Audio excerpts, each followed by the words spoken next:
मृत्युंजय नीरू की बात पर उसकी तरफ देखते हुए बोला, फिर कभी? महक मृत्युंजय की तरफ देखते हुए बोली, आज मैं यही रहना चाहती हूँ। अगर आप नहीं रहना चाहते तो आप घर चले जाए। मृत्युंजय की बात पर उसकी तरफ घूर कर देखता है सुधांशु मृत्युंजय की तरफ एक नजर देख महक से बोला, आपके पति आपको लेने आए हैं दीदी, अगर आप आज रुकना चाहती हैं तो रुक सकती हैं। मैं आपको कल उनके बड़े से विला में छोड़ आऊंगा, क्योंकि उन्हें देखकर लग रहा है कि हमारा घर उनके रहने के लिए काफी छोटा है। मृत्युंजय सुधांशु के कटाक्ष को महसूस करते हुए घूर कर उसकी तरफ देखता है और नीरू की तरफ देखते हुए कहता है, मैं आज यही रुकने के लिए तैयार हूँ। मृत्युंजय की हाँ पर महक जल्दी से बोली, आपको दिक्कत होगी, आप वापस चले जाए, मैं कल सुबह वापस आ जाऊंगी। मृत्युंजय अब जिद में महक को घूरते हुए बोला, मैंने कहा ना, मैं यहाँ रुकूंगा मतलब रुकूंगा। महक मृत्युंजय की आवाज में हल्का गुस्से को महसूस कर आगे कुछ नहीं कहती, तो नीलू मृत्युंजय से मुस्कुराते हुए कहती है, बेटा तुमने रात का खाना खा लिया? मृत्युंजय नीलू की बात पर बोला, जी नहीं, रात का और सुबह का ब्रेकफास्ट फैमिली का है। सुधांशु मृत्युंजय की बात पर सैद सा चेहरा बनाते हुए बोला, सुसन जीजू, हम लोग तो बाहर से डिनर करके आ चुके हैं। वो क्या है ना कि महक दीदी का कॉलीग मिल गया था, उसने कहा कि शादी के लिए अभी तक दीदी ने पार्टी नहीं दी, इसीलिए अजीत भाई को पार्टी के लिए लेकर गए थे। महक सुधांशु को घूरते हुए बोली, चुप रहो। उसके बाद मृत्युंजय की तरफ देखते हुए जल्दी से बोली, आप जाकर फ्रेश हो जाए, मैं आपके लिए जल्दी से कुछ। मृत्युंजय महक की बात को बीच में काट कर बोला, मैंने कहा कि फैमिली के साथ बैठकर खाने की आदत है, अकेले नहीं। शेखर जी मृत्युंजय की बात पर जल्दी से बोले, कोई बात नहीं बेटा, हम तुम्हारे साथ खा लेंगे, वैसे भी बाहर का खाना इतना स्वादिष्ट नहीं होता, और हमारी महक तो बहुत अच्छा खाना बनाती है। मृत्युंजय महक की तरफ देखते हुए बोला, कमरा कहाँ है? महक मृत्युंजय के सवाल पर ऊपर के फ्लोर की तरफ दिखाते हुए बोली, वो मेरा कमरा है, आप जाए, मैं आपके लिए कपड़े लेकर आती हूँ। मृत्युंजय महक की बात पर ऊपर की तरफ चला जाता है। उसके जाने के बाद नीरू खाने की प्रिपरेशन के लिए किचन की तरफ चली जाती है। महक सुधांशु के पास उसे घूरते हुए बोली, तुम क्यों उसे बार बार नीचा दिखा रहे हो? सुधांशु महक के सामने अपना फोन कर देता है, जिसमें मीडिया में महक और मृत्युंजय की शादी की खबर सबसे ज्यादा ट्रेंडिंग में थी। महक हैरान हो जाती है तो सुधांशु महक से कहता है, आपके पति यहाँ पर फोर्सफुली आए हैं, न कि किसी की बात पर, इसलिए बेहतर होगा कि आप ज्यादा एक्साइटेड ना हो। सुधांशु की बात पर महक अपनी आंखें छोटी करके बोली, वो सब तो मैं देख लूंगी, तुम फिलहाल के लिए अपना कोई अच्छा सा नाइट सूट जिसे तुमने इस्तेमाल ना किया हो वो दो। सुधांशु महक की बात पर अपनी आंखें बड़ी करके बोला, उनको देखा है, वो कहाँ जिम में अपना शरीर बनाने वाले फौलाद इंसान और मैं कहाँ दुबला पतला सा लड़का, और आप मेरे कपड़े उन्हें देना चाहती हो? मेरे कपड़े क्या फाड़ने के लिए है? महक सुधांशु की बात पर मासूम सा चेहरा बनाते हुए बोली, प्लीज मेरे भाई, मैं तुझे 2 जोड़ी नाइट सूट ला कर दूंगी, प्लीज फिलहाल के लिए दे दे। सुधांशु महक की बात पर मुंह बनाते हुए बोला, इतनी रिक्वेस्ट तो आपने कभी अपनी चीज मांगने के लिए मुझसे नहीं की, जितना आप अपने उस अड़ियल पति के लिए कर रही हो। महक इस बार थोड़े गुस्से से बोली, सुधांशु। सुधांशु अपने कमरे की तरफ जाते हुए बोला, हाँ हाँ ठीक है, चिल्लाना बंद कीजिए, दे रहा हूँ। इतना कहकर सुधांशु अपने कमरे के अंदर चला जाता है। महक भी उसके पीछे पीछे आ जाती है। महक सुधांशु की कबर्ड को खोलकर उसके सारे नाइट सूट को देखने लगती है। कुल मिलाकर उसके पास सिर्फ 3 ही नाइट सूट थे, जिनमें से 2 पुराने हो गए थे और एक ठीक ठाक था, लेकिन उसकी साइज ज्यादा होने के कारण सुधांशु उसे छूता भी नहीं था। महक उस नाइट सूट को लेकर सुधांशु से बोली, मैं तुझे अच्छा सा नाइट सूट दिलाऊंगी, थैंक यू मेरे भाई। इतना कहकर महक जल्दी से अपने कमरे की तरफ चली जाती है। सुधांशु अपने कबर्ड की हालत देखकर मुंह बनाते हुए कहता है, मेरी बहन पागल हो गई है। इतना कहकर सुधांशु अपने कबर्ड को ठीक करने लगता है। महक अपने कमरे में आती है तो देखती है मृत्युंजय बड़े ध्यान से महक के कमरे को देख रहा था। 12x12 का छोटा सा महक का कमरा मृत्युंजय को काफी तंग लग रहा था। महक मृत्युंजय की तरफ देखते हुए धीरे से बोली, सर मैंने आपसे कहा था हमारा घर बहुत छोटा है, आप यहाँ एडजस्ट। मृत्युंजय महक को घूरते हुए बीच में बोला, मैं कर लूंगा, मैं पहले हॉस्टल में रहा हूँ, इससे भी छोटा, 10x10 के कमरे में, काफी वक्त से आदत नहीं है, इसलिए बस थोड़ा सा तंग लग रहा है। महक मृत्युंजय की बात पर अपना सिर हिलाते हुए नाइट सूट मृत्युंजय के आगे बढ़ाकर बोली, आपके लिए चेंज कर लीजिए। मृत्युंजय नाइट सूट को देखकर महक को देखते हुए बोला, किससे उधार लेकर आई हो? महक हैरानी से मृत्युंजय को देखते हुए बोली, क्या हम आपको इतने गरीब लगते हैं कि अगर मुझे आपको नाइट सूट पहनाना है तो किसी पड़ोसी से मांग कर लाऊंगी? मेरे भाई का है, वो बात अलग है कि वो इसे पहनता नहीं है। मृत्युंजय महक की बात पर फिर से बोला, रिजेक्ट माल को मुझे पहना रही हो, काफी अच्छी बात है। महक मृत्युंजय के कटाक्ष पर इस बार थोड़ा चिढ़कर बोली, आप बिना कपड़ों के सोने वाले हैं क्या? महक की बात पर मृत्युंजय थोड़ी शरारतपन से बोला, खाना खाने के बाद वैसे भी हम दोनों ही कहाँ कपड़े पहनने वाले हैं। महक मृत्युंजय की इस बात पर कुछ थोड़ी हैरान हो जाती है और उसके गाल लाल हो जाते हैं। मृत्युंजय महक के हाथ से नाइट सूट लेकर बोला, मेरी साइज की नहीं है। महक इरिटेट होकर बोली, सर खाना खाने तक प्लीज इसे पहन लीजिए, उसके बाद आप कमरे में आकर जो चाहे वो कर सकते हैं। मृत्युंजय महक की बात पर तिरछी मुस्कान के साथ बोला, तुम मेरे साथ कोऑपरेट करोगी? महक फ्लो में बोली, आप जो कहेंगे मैं करूंगी। महक की हाँ पर मृत्युंजय उसके कान में आकर बोला, सो यू विल सेड्यूस मी? महक हैरानी से मृत्युंजय की तरफ देखते हुए बोली, सिड्यूस मैं आपको? मुझे नहीं आता सर। मृत्युंजय महक की कमर पर हाथ रखकर उसे अपने पास खींचकर बोला, डोंट वरी बेबी, तुम्हें सब आ जाएगा धीरे धीरे, फिलहाल के लिए जाओ, मेरे लिए डिनर बनाओ, वैसा ही जैसा मुझे पसंद है। इतना कहकर मृत्युंजय धीरे से महक के कान पर किस कर लेता है। महक मृत्युंजय के परफ्यूम की खुशबू में खोने लगती है और जल्दी से उससे दूर हो कमरे से बाहर चली जाती है। मृत्युंजय महक को जाता हुआ देखकर मुस्कुरा देता है और बाथरूम की तरफ चला जाता है। महक कमरे से निकलकर सीधा किचन में चली आती है तो देखती है नीरू खाने की तैयारी कर रही थी। महक उनके साथ आकर उनकी मदद करने लगती है। कुछ देर बाद मृत्युंजय भी फ्रेश होकर मेन हॉल में आ जाता है और सोफे पर बैठ जाता है। शेखर जी जो उनके बगल में बैठे हुए थे, मृत्युंजय की तरफ देखते हुए कहते हैं, आपका काम कैसा चल रहा है बेटा? मृत्युंजय शेखर जी की बात पर बोला, सब कुछ बिल्कुल ठीक चल रहा है अंकल। सुधांशु मृत्युंजय की बात पर बोला, जीजा जी, मेरे पापा आपके पापा होंगे, ना कि अंकल, इसलिए पापा कहिए। शेखर सुधांशु की बात पर उसे डांटते हुए बोले, सिद्धू वो कंफर्टेबल नहीं है बोलने में, तो कोई जबरदस्ती है क्या? तुम चुप रहो और जो कर रहे हो वो करो। मृत्युंजय सुधांशु को घूरते हुए बोला, वैसे तुम आजकल क्या कर रहे हो? सुधांशु मृत्युंजय की बात सुनकर फिर से कटाक्ष करते हुए बोला, कुछ नहीं, कुछ लोगों की नज़र से छूटने के बाद फिर से अपनी पढ़ाई पर फोकस कर पा रहा हूँ। मृत्युंजय सुधांशु की बात पर बोला, ये तो काफी अच्छी बात है, तो बताओ ग्रेजुएशन के बाद क्या करने वाले हो? सुधांशु अपना लैपटॉप बंद कर मृत्युंजय की तरफ देखते हुए बोला, फिलहाल के लिए सोचा नहीं है, परसेंटेज के ऊपर डिपेंड करता है कि कौन सी कंपनी में जॉब के लिए अप्लाई करूंगा। मृत्युंजय सुधांशु की बात पर बोला, अगर तुम चाहो तो मैं अपनी कंपनी में तुम्हें कोई अच्छी सी पोस्ट। सुधांशु मृत्युंजय की बात में बीच में बोला, मुझे जो भी जॉब चाहिए अपने मेहनत से चाहिए, किसी की सिफारिश से नहीं। मृत्युंजय कोल्ड आवाज में सुधांशु से बोला, मैं तुम्हें डायरेक्ट पोस्ट देने की बात नहीं कर रहा, बल्कि कोई पोस्ट खाली रहने पर तुम्हें मैं सिर्फ इंटरव्यू और बाकी की फॉर्मेलिटी पूरी करने के लिए कह रहा हूँ।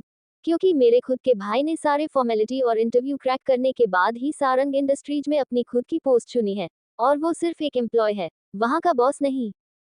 मृत्युंजय की बात पर सुधांशु एक नज़र अपने डैड को देखने के बाद बोला, पहले मुझे किसी की कंपनी में अच्छी सी पोस्ट चाहिए, उसके बाद मैं अपने पापा की कंपनी को रीओपन करूंगा।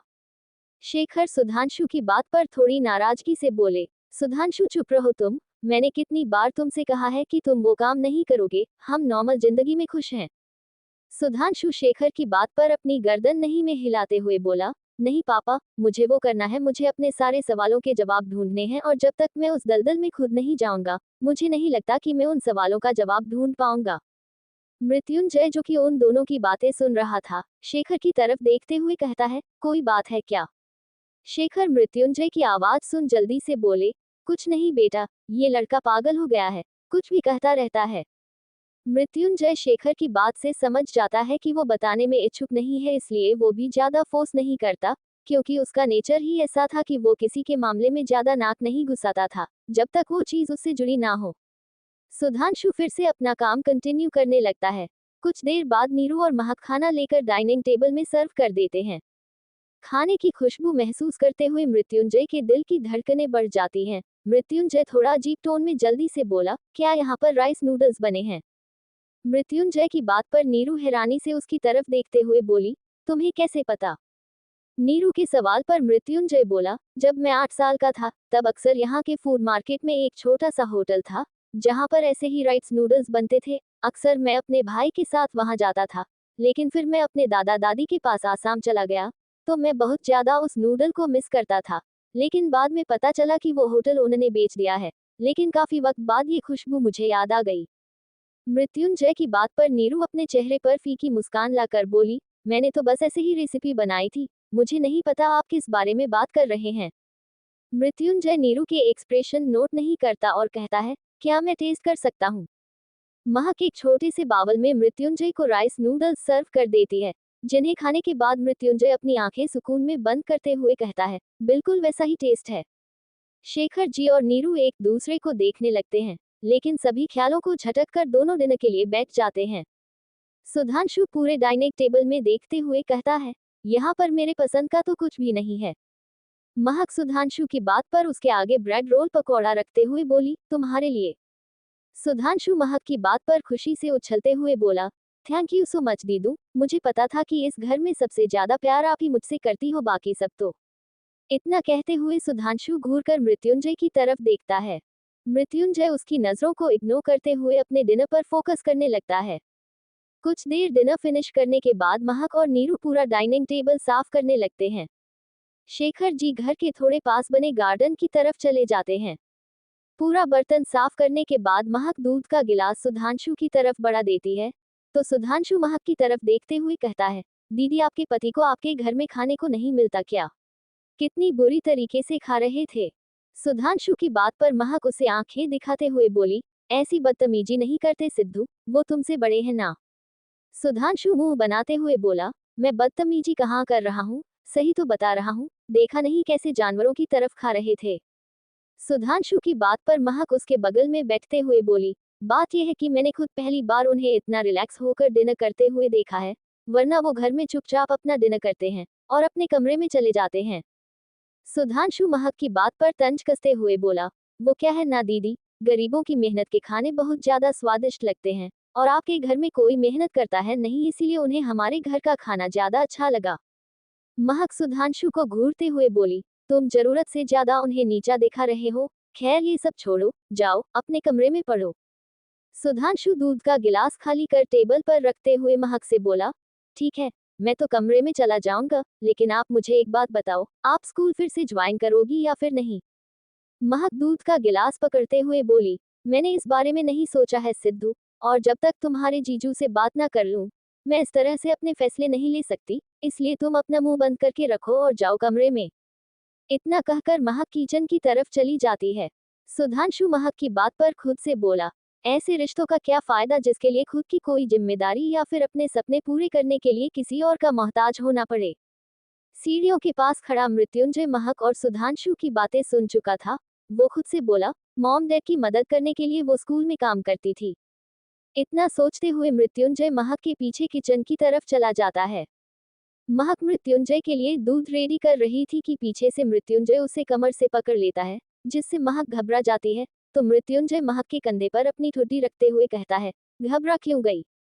महक मृत्युंजय की आवाज पर एक राहत की सांस लेते हुए बोली, घबरा गई थी। महक की बात पर मृत्युंजय उसके कमर को अपनी बाहों में घेरते हुए बोला, तुमने बताया नहीं कि तुम स्कूल में टीचर थी? मृत्युंजय के सवाल पर महक पलटकर मृत्युंजय को देखते हुए बोली, हम दोनों ने कभी इतनी फुर्सत में बात किया है जो मैं आपको बताती कि मेरी जिंदगी कैसी है? महक के जवाब पर मृत्युंजय उसे देखते हुए बोला, अब जानना चाहता हूँ। महक मृत्युंजय की आंखों में देखते हुए बोली, सर ऐसा क्यों कर रहे हैं आप? मृत्युंजय अपनी आईब्रो ऊपर करके बोला, क्या कर रहा हूँ मैं?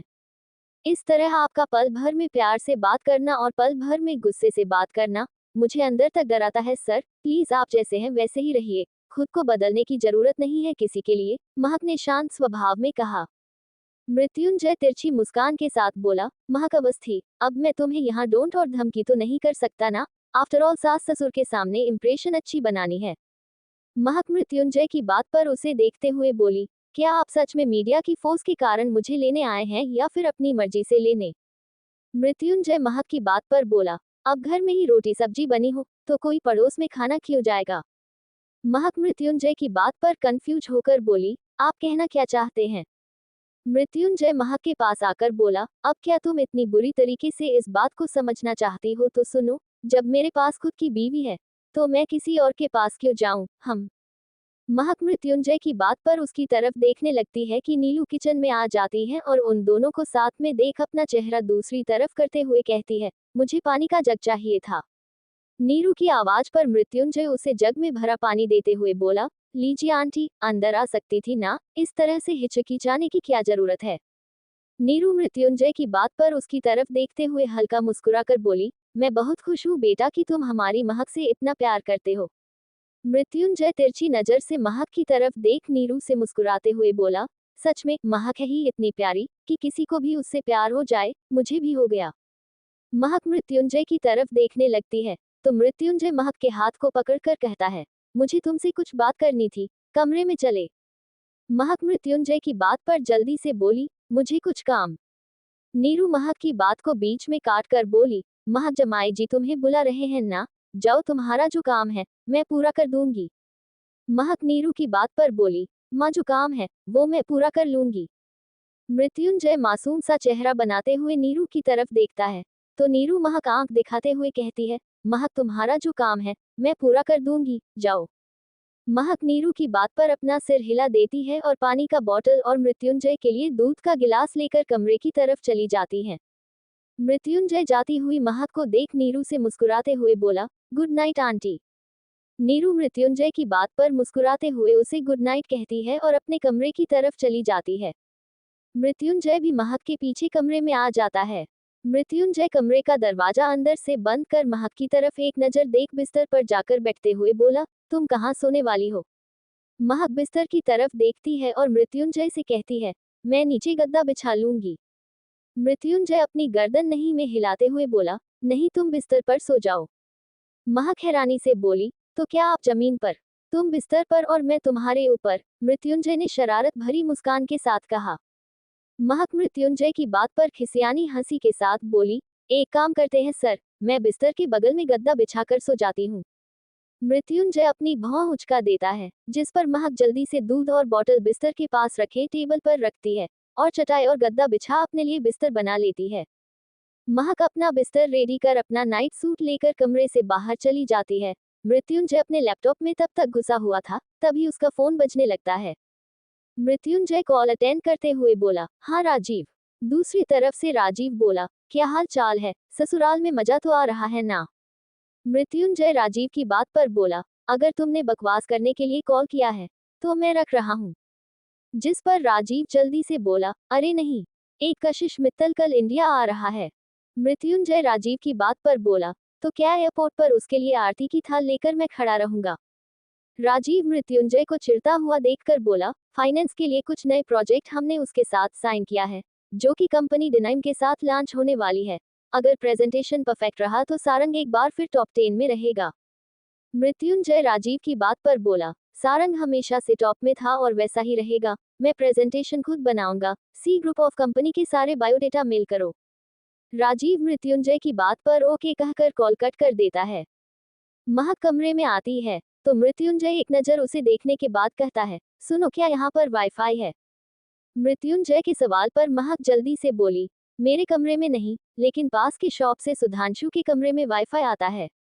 मृत्युंजय कुछ देर महक को घूरने के बाद बोला, तो क्या मैं तुम्हारे भाई के कमरे में जाकर अपना काम कंप्लीट करूं। मृत्युंजय की नाराजगी भरी आवाज पर महक बोली, मैंने ऐसा तो नहीं कहा, मैं सुधांशु से बात कर लेती हूँ, शायद वो मेरे कमरे में आकर। मृत्युंजय महक की बात को बीच में काट कर बोला, तुम्हारा दिमाग खराब है, तुम्हारा भाई यहाँ आकर सोएगा और तुम। महक चिढ़कर बोली, मेरा घर कोई बहुत बड़ा विला नहीं है जहाँ पर जगह जगह वाईफाई लगी रहेगी। अगर आपको इतनी दिक्कत है तो मुझे लेने क्यों आए, विकल्प भैया को भेज दिया होता, मैं चली आती। मृत्युंजय भी चिढ़ते हुए बोला, तुम्हारे पड़ोस वाले अंकल ने कहा था कि अगर मैं तुम्हें लेने नहीं आया तो तुम वापस घर नहीं आओगी।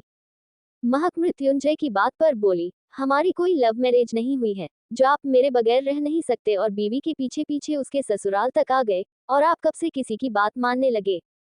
मृत्युंजय महक को घूरते हुए बोला, मुझसे बहस मत करो महक।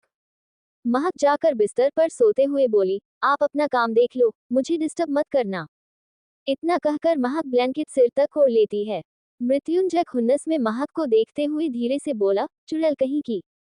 महक ब्लैंकेट के अंदर से बोली, बहरी नहीं हूं मैं, सुनाई देता है मुझे। जिस पर मृत्युंजय बोला, खौलता हुआ तेल ना डाल दूं तुम्हारे कान में, ताकि सच में बहरी हो जाओ तुम। महक ब्लैंकेट को अपने चेहरे से हटाकर बोली, मैं भी आपको फेविक्विक ना पिला दूं, ताकि जुबान परमानेंट बंद हो जाए, क्योंकि जब भी तो खुलेगा कड़वा ही निकलेगा। मृत्युंजय महक को बुरी तरीके से घूरते हुए बोला, क्या तुम्हें डर नहीं है? महक अकड़ कर बोली, मैं अपने घर में हूँ, मुझे किस बात की डर। मृत्युंजय लैपटॉप बंद कर बिस्तर पर रख देता है और महक की तरफ आते हुए कहता है, तुम्हें नहीं लगता कुछ चीजें रह गई है घर में तो, और बाथरूम में अच्छे से ट्राई कर लिया, तुम्हारे कमरे में भी ट्राई कर लेना चाहिए। महक मृत्युंजय को आता हुआ देखकर जल्दी से ब्लैंकेट सिर के ऊपर तक ओढ़ लेती है, जिस पर मृत्युंजय उसके ब्लैंकेट को खींचते हुए कहता है, मुझे ये ब्लैंकेट चाहिए। महक भी ब्लैंकेट को खींचते हुए बोली, ये आपका कमरा नहीं है, ये मेरा कमरा है, इसलिए यहाँ की सारी चीजों पर मेरा हक है। मृत्युंजय पूरी ताकत से ब्लैंकेट को खींचकर बोला, ये घर मेरे सास ससुर का है और ये कमरा मेरी बीवी का है, इसलिए मेरी बीवी की सारी चीजों पर मेरा हक है, समझी। महक घूर कर मृत्युंजय की तरफ देखती है, तो मृत्युंजय उसके आंखों के सामने अपनी 2 उंगलियां लाते हुए कहता है, आंखें नीचे करो, वरना अभी दोनों उंगलियां घुसा दूंगा। महक मुंह बनाते हुए बिस्तर पर लेट जाती है और धीरे से बुदबुदाती है, राक्षस खड़ूस कहीं का। मृत्युंजय फिर से अपने बिस्तर पर जाते हुए बोला, डायन चुड़ैल कहीं की। महक गुस्से में मृत्युंजय की तरफ पलटकर देखती है, लेकिन खुद को देखता हुआ पाकर जल्दी से अपनी आंखें बंद कर लेती है। मृत्युंजय महक रिएक्शन पर हल्का मुस्कुरा देता है और लाइट ऑफ कर सो जाता है। आधी रात को महक को महसूस होता है कि कोई उसके कमर को धीरे धीरे सहला रहा था। महक नींद में ही उस हाथ को हटाते हुए बोली, परेशान मत करो ना। मृत्युंजय महक को पीछे से गले लगाते हुए बोला, तुम्हें परेशान करने के लिए ही तो यहाँ आया हूँ, मेरी नींद हराम करके तुम कैसे चैन की नींद सो सकती हो। महक अवस्थी। महक नींद भरी आंखों से मृत्युंजय की तरफ देखती है और हल्का मुस्कुराते हुए नींद में आ गया मृत्युंजय के गाल पर हाथ रख उसके होठों पर धीरे से चूम लेती है। मृत्युंजय की आंखें बड़ी हो जाती हैं, वो हैरानी से महक की तरफ देखने लगता है, जो कि फिर से सो चुकी थी। महक के खुले बाल और उसकी वो गुलाबी होंठ लंबी पलकें चांदनी रात में बहुत खूबसूरत लग रही थी, और उस पर क्रीम कलर का नाइट सूट बहुत अच्छा लग रहा था। महक को गहरी नींद में देखकर मृत्युंजय अपने पैर क्रॉस करके जल्दी से बिस्तर पर चला जाता है और खुद से कहता है, अगर मैं उसके करीब रहा तो मैं उसे रात भर सोने नहीं दूंगा। इतना ख्याल आते ही मृत्युंजय जल्दी से अपनी आंखें बंद कर लेता है। अगली सुबह समय के अनुसार महक की नींद जल्दी खुलती है। वो देखती है कि मृत्युंजय छोटे बच्चे की तरह दुबक कर सो रहा था। महक के होठों पर एक छोटी सी मुस्कान आ जाती है और वो मृत्युंजय को देखते हुए कहती है, सोते हुए कितने प्यारे लगते हैं, लेकिन उठते ही ज्वालामुखी राक्षस कहीं के। इतना कहते हुए महक अपना कपड़ा लेकर बाथरूम की तरफ चली जाती है। कुछ देर बाद महक रेडी हो पूजा करती है और नाश्ता बनाने लगती है। कुछ देर बाद सभी लोग आ चुके थे, लेकिन मृत्युंजय नहीं आया था, जिस पर सुधांशु महक से कहता है, दीदी आप नाश्ता लगाओ, मैं जरा जीजा जी को उठाकर आता हूँ। महक सुधांशु की तरफ देखते हुए बोले, सिद्धू बिल्कुल बदमाशी नहीं करना और आराम से उठाकर ले आना। सुधांशु कमरे की तरफ जाते हुए बोला, भांजा भांजी को गोद में उठाकर लाने की बात नहीं कर रहा हूँ, जीजा को लाने की बात कर रहा हूँ, उन्हें क्या मैं अपनी गोद में बैठाकर लाऊंगा। इतना कहकर वो महक के कमरे के अंदर चला जाता है। महक शेखर की तरफ देखते हुए बोली, पापा ये लड़का बदमाश होता जा रहा है। शेखर महक के बात पर मुस्कुराते हुए बोले, इतने दिनों बाद तो इस घर में ऐसी हंसी ठिठोली सुनती हुई महसूस हुई है बेटा, मजे लेने दो फिर तुम तो चली जाओगी कुछ देर बाद। महक शेखर की बात पर बोली, नहीं पापा हम तो यही हैं ना, जब चाहे तब हमसे मिलने आ जाएगा, या फिर हमें बुला लीजिएगा, हम आ जाएंगे।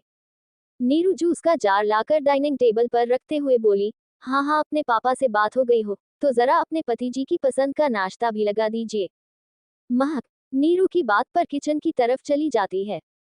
इधर सुधांशु कमरे में आता है, तो देखता है मृत्युंजय बड़े मजे के साथ हल्का मुस्कुराते हुए सो रहा था, जिसे देखकर सुधांशु खुद से कहता है, मेरी बहन की नींद उड़ाकर यहाँ चैन की नींद सो रहा है जीजे, अभी बताता हूँ। इतना सोचते हुए सुधांशु इधर उधर देखता है, फिर जल्दी से अपना फोन निकाल उसमें एक अलार्म टोन डाल देता है और उसकी वॉल्यूम फुल कर देता है और मृत्युंजय के कान के पास अपना फोन ले जाकर अलार्म टोन प्ले करता है, तो जोर जोर से उसमें गाना चलने लगता है। गाड़ी वाला आया घर से कचरा निकाल, गाड़ी वाला आया घर से कचरा निकाल, गाड़ी वाला आया घर से कचरा निकाल, गाड़ी वाला आया घर से कचरा निकाल। अचानक कान में सीधा ऐसे अलार्म बजने से मृत्युंजय हड़बड़ाकर उठ जाता है और इधर उधर देखने लगता है, तो सुधांशु हंसते हुए खड़ा था। मृत्युंजय का पारा हाई हो जाता है और वो सुधांशु पर चिल्लाते हुए कहता है, तुम्हें जरा सी भी तमीज नहीं है, अकल क्या घुटने में लेकर पैदा हुए हो। सुधांशु आराम के साथ मृत्युंजय के आगे खड़ा होते हुए बोला, जीजा जी, सुबह के 7:30 बज चुके हैं, नाश्ते का वक्त हो चुका है, तो आपको नहीं लगता आपको उठने का जहमत उठाना चाहिए। आखिरकार आपके जैसे इतने बड़े बिजनेसमैन और इतने बड़े अंपायर के चेयरमैन को इतनी देर तक सोना शोभा नहीं देता। मृत्युंजय बिस्तर से उतर सुधांशु के सामने जा उसे उंगली दिखाते हुए बोला, सुधांशु अवस्थी, जितना हो सके दूर रहो मुझसे और मेरे मामलों से, otherwise you may have to repent a lot to face the punishment of your actions. Sudhanshu Mrityunjay के उंगली को नीचे करते हुए बोला, जरा धीरे and let me tell you for your satisfaction, Sudhanshu Awasthi कभी वो काम नहीं करता जिसके लिए उसे बाद में पछताना पड़े। मृत्युंजय को सुधांशु का इस तरह से बदतमीजी करना बहुत गुस्सा दिला रहा था, क्योंकि उसके खुद के भाई कभी भी उसके सामने ऊंची आवाज में तो क्या, उससे नजरें मिलाकर भी बात नहीं करते थे, और यहाँ सुधांशु नजरें मिलाकर तो क्या ऊंची आवाज में और सीधा सीधा जवाब दे रहा था, जो मृत्युंजय को कहीं ना कहीं चुभ रही थी। मृत्युंजय अपनी मुट्ठी बंद करते हुए बस गहरी सांस लेता है, तो सुधांशु मृत्युंजय पर कटाक्ष करते हुए कहता है, अगर आपकी नींद पूरी हो गई हो तो जरा मेरे माता पिताश्री को अपना चेहरा का दर्शन करवा दीजिए और बाहर आने का कष्ट कीजिए। इतना कहकर सुधांशु कमरे से बाहर चला जाता है। मृत्युंजय गुस्से में अपना हाथ दूसरे हाथ पर मारते हुए बोला, मैं इस लड़के को छोड़ूंगा नहीं। इतना कहते हुए मृत्युंजय टॉवल लेकर बाथरूम में चला जाता है। कुछ देर बाद मृत्युंजय नहा धोकर बाहर आता है तो देखता है उसके कपड़े बिल्कुल फ्रेश तरीके से बिस्तर पर रखे हुए थे, क्योंकि महक ने पिछली रात उसके कपड़ों को धोकर सुखा दिया था और सुबह स्त्री करके उसके पहनने के लिए रख दिया था। मृत्युंजय खुद में बुदबुदाते हुए बोला, इन लोगों का सही है, भाई है जो गुस्सा दिलाने से पीछा नहीं हटता, और बहन है जो अपने भाई की सारी शरारत को पर्दा डालने में लगी रहती है, इतना तो मेरा ख्याल नहीं रखती, चुड़ैल कहीं की। जी भर कर महक को कोसने के बाद मृत्युंजय रेडी हो जाता है और कमरे से बाहर आता है, तो किसी नए चेहरे को देखकर मृत्युंजय की आंखें छोटी हो जाती है। शेखर मृत्युंजय को आया हुआ देखकर उसे सामने बैठे शख्स से मिलवाते हुए बोले, बेटा इनसे मिलो, ये अजीत शर्मा है, महक के काफी अच्छे दोस्त हैं। मृत्युंजय अपने फुल एटीट्यूड में बोला, hello, I am Mrityunjay Sarang, Mahak Mrityunjay Sarang husband. Ajit को मृत्युंजय का व्यक्तित्व काफी डरावना महसूस हो रहा था, फिर भी वो हल्का मुस्कुराते हुए बोला, hello mister Sarang, I am Ajit Sharma, महक जी और मैं हम दोनों एक ही स्कूल में पढ़ाया करते थे, वो डांस टीचर थी और मैं मैथ का टीचर था। मृत्युंजय अजीत की बात पर मन में बोला, सही है, ये चोमू मेरी बीवी का करीबी फ्रेंड था, नॉट बैड, मैं जीत गया। तभी उन लोगों को सुधांशु की आवाज सुनाई देती है, जो कि अजीत से कह रहा था, अजीत भाई एक काम करते हैं, अगर आज शाम को आप फ्री हैं तो मैं दीदी को उनके घर से पिक कर लूंगा और हम लोग मूवी देखने चलेंगे, जीजा जी के पास तो टाइम रहता है नहीं, इसलिए वो ऑफिस में रहेंगे। अल्पविराम अल्पविराम अल्पविराम अल्पविराम। मृत्युंजय क्या करने वाला है सुधांशु के साथ, और सुधांशु का इस तरह से बार बार मृत्युंजय को पोक करना क्या सुधांशु के लिए भारी पड़ जाएगा, और सुधांशु के इस नए उपाय पर मृत्युंजय कैसे पानी फिरने वाला है, जानने के लिए बने रहे मेरे साथ, कमेंट करके बताना मत भूलना। चैप्टर कैसा लगा और रिव्यू देना भी मत भूलना।